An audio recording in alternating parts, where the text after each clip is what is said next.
Episode 7 showed you how much reinforcement area a nozzle needs. It never covered how the weld actually attaching that nozzle has to be sized. That's UW-16. Welcome back to ASME Section 8 Division 1 in 5 minutes. Season 3, Episode 6, Minimum Attachment Welds at Openings.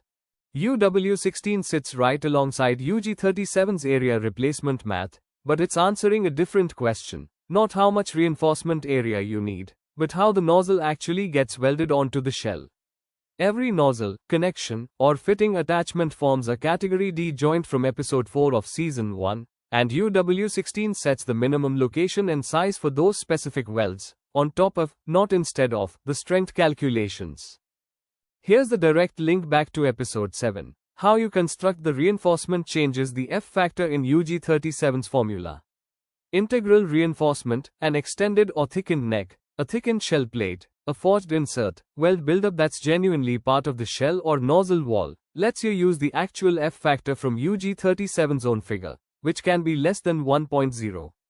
Add a separate reinforcing plate instead, the classic bolt-on pad from Episode 7, and F automatically resets to 1.0. Construction method, not just area, decides how favorably the code treats your reinforcement. For a neck attached by fillet or partial penetration welds, one weld on each face of the vessel wall, there's a genuinely precise rule. Each individual weld's throat dimension has to be at least the smaller of a 1/4 inch or 0.7 times the minimum thickness, but the two welds combined, added together, have to reach at least 1¼ times that minimum thickness. Two welds, sized individually, but held to a combined minimum as a pair. There's real relief for small connections, too. Fittings up to NPS 3 shown in specific figure sketches can skip the standard size requirements entirely under limited conditions, thin vessel walls, no rapid pressure cycling, and a few other named limits. A 3-inch coupling doesn't need the same weld engineering as a 24-inch manway nozzle, and UW-16 explicitly says so, rather than forcing one rule to cover every size. Why does the weld size matter this precisely, separate from the reinforcement area math? Because UG-37's area calculation assumes the attachment weld can actually transfer that load into the shell. An undersized weld can undermine a perfectly calculated reinforcement pad. The area might be correct on paper, but the connection carrying that load into the shell is its own, independently verified requirement.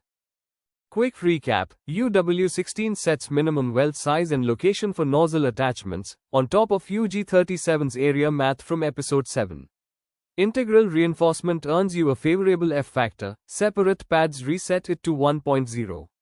Individual welds get sized to 0.7 times minimum thickness, with a combined 1.25 times minimum as a pair. And small fittings get real, explicit relief from the full requirements. That's Season 3, Episode 6. Full weld size tables are linked below on Weld Fab World. Subscribe. Episode 7 covers layered vessel construction.